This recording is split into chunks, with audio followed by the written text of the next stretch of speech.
I'm making this quick video because it's snowing right now and I don't really want to bike in the snow. So I'm just gonna make a video about why I became vegan, and it's not what you think. So when I went vegan, it was not because I cared about the animals. One of the biggest misconceptions that most people have, and I definitely had, was thinking that people became vegan because they cared about the animals more than their own health. They purposely were gonna stop eating animals knowing that it was not the optimal, nutritional choice for them. They were gonna have deficiencies, but they were okay with that because they just loved animals that much. And I always thought, oh wow, well, I don't care about animals that much, so I'm not gonna go vegan. I obviously want to eat what I'm supposed to eat. But I became vegan for the exact opposite reason. I realized that it was the best way to get fit. It was the most optimal choice nutritionally, and I just want to share that story a little bit, just so people thinking, you have to be this big hippie person that loves animals to become vegan. That is not the case. I thought for me first to become vegan, and that's okay. If that's what you want, if you want to find the most optimal health, then that should be the reason you become vegan, because it worked for me. And then after that, that's when I started researching, how the animals are grown and how horrible the conditions are and all that.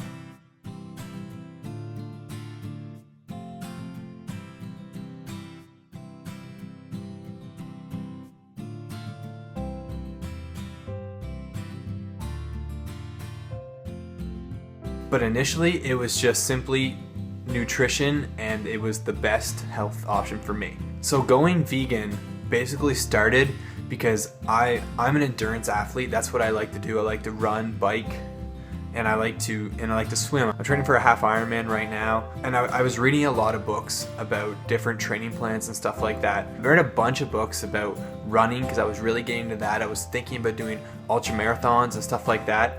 And I just was really curious to see what type of things they were putting in their bodies to be able to push themselves to a limit that I didn't think most people could do. Three books were very influential when it came to my decision. This was not when I became vegan. This is when I realized that eating less meat was probably a better option than eating more meat. And it was Eat and Run by Scott Zurek, he's probably one of the best ultramarathon runners ever. The Thrive Diet, and also the No Meat Athlete. I read those three books and ended up reading those books multiple times.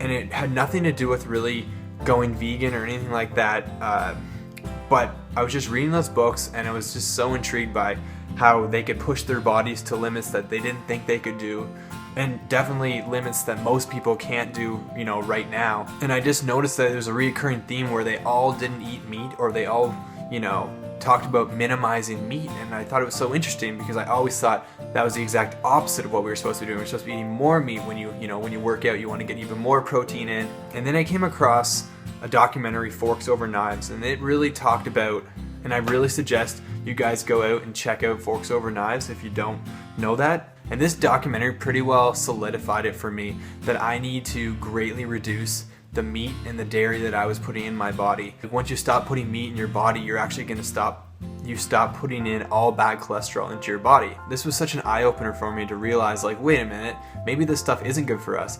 And I think it really comes down to the argument, do you think we're herbivores or omnivores?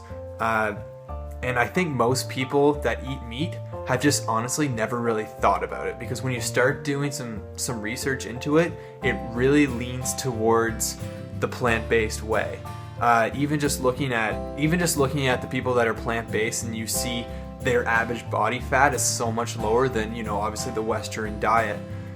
It just kind of shows that we're not supposed to be eating this much fat, and when you eat meat and dairy, you're getting a consistent dose of fat that you're not even really weighing in. So people think that they're getting overweight because they're eating a cookie at the end of the night, but in reality I think it's because they're just eating this consistent dose of saturated fats and getting this cholesterol, when you can actually just cut it out and you still get all the nutrients that you need throughout the day.